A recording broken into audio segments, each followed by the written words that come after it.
the intent is to make switching difficult, right? Even if you are Me Too and you are able to attract customers, you don't want it to be such a large playing field. Everybody is offering same thing. There's a commoditization, and I can shift. I think the UPI example today, I mean, like if you go to App Store, you'll find hundreds of companies. Hundreds is exaggeration, but maybe large number of companies offering UPI services. There are pure UPI services. E-commerce players who have gone into it.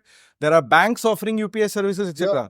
Moment someone starts charging money, you're going to switch, right? It's like almost like switching costs are zero right now. So, but because of the number of transactions, right?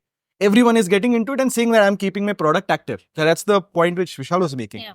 But essentially, what eventually will hold true is, I think, the point that they are, maybe what I've understood from your point is, they are Me Too on the tech.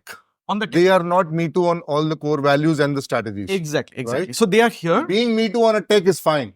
Being Me Too on a tech, but then on top of it, what are you building, yes. Right?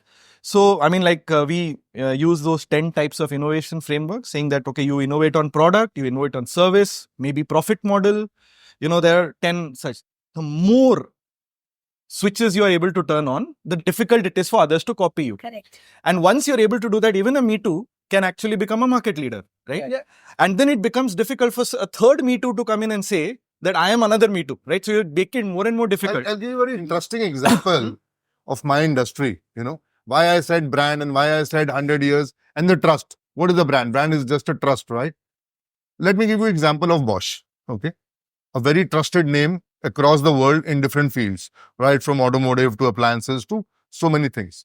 In our industry, let's say consumer electronics, what I have faced, a lot of Chinese companies and the Korean companies, without naming, if you are a customer and I send you a refrigerator and that refrigerator you worked for 3 days and it conged off, except Bosch, all the companies will bring it back, refurbish it, repair it, and sell it as new. Bosch will break it with a hammer, 80,000 rupees refrigerator, and that is the trust they've built. That is the reason they are able to sell it at 140 API of the market, because they said it's a food item. Once the food gets in the refrigerator, even if it is used for 24 hours, I can't sell it as new. Who's the market leader? Just coming to it. Yeah. We are global number 1 in Europe. In India. Coming to it. Yeah. So now the time has changed, right? So I gave them a proposal. We will not sell it as new, but in the name of circular economy and refurbishment, let us use the parts, a compressor or a PCB or a shelf, and then scrap it. So over a period of 1 year, I was able to convince them and to take care of the carbon and the recircular economy. They've approved it. So change it. But imagine the kind of value what they created. That is the reason customer has a trust on these kind of brands. Mercedes, BMW. Any last thoughts, maybe one by one, just one last thought for a half a minute from each one of you, and then we wrap up the session. So we can begin with you. 20 seconds? Okay. My advice to my teams always is, on the front line, you're 98% execution, short term, think of here and now, 2% to think of the future.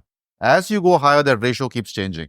My direct reports, my guidance to them is 60-40. 60%, you got to deliver the year, deliver the quarter, deliver the month. 40%, keep preparing and building what we will need for next year and the following year. Not 20 years out, because 20 years out, we don't even know what's going to happen. But 3, 4, 5 years out.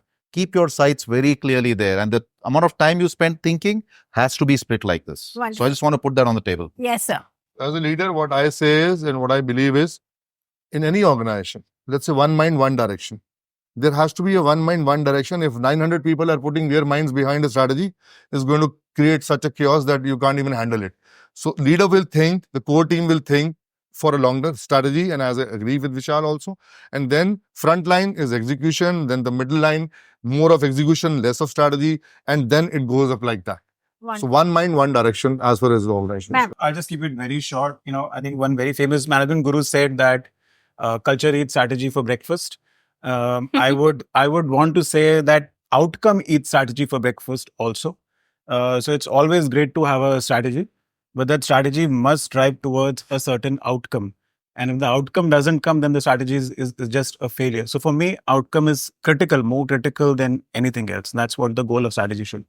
To me, I think, a lot of our strategic attachment shouldn't be about the visible objects in that. So it shouldn't be about the technologies. For instance, if we're talking about AI is not a strategy, but doing what you do with it in terms of improving your customer experience or optimizing your supply chain or optimizing your plans, that is the goal. And it's easy to get mixed up on that path with identifying the tool with the goal or identifying the facility with the goal and getting attached to that as opposed to getting attached to the goal. So the goal stays the same, but things change below that. And I think you should be prepared to jettison everything else in pursuit of that goal, which is how I see. Keep it qualitative, simple and aspirational, right? Make it very simple, right? Long-term, North Star. Mid-term, make it more quantitative, backed by data, reasoning and all of that. Refresh it every 1 or 2 years, the mid-term part. Short-term, keep your eyes and ears open. Depending on your risk appetite and depending on the industry you are in, take the plunge, right? That's how I'll see this. All the three are equally,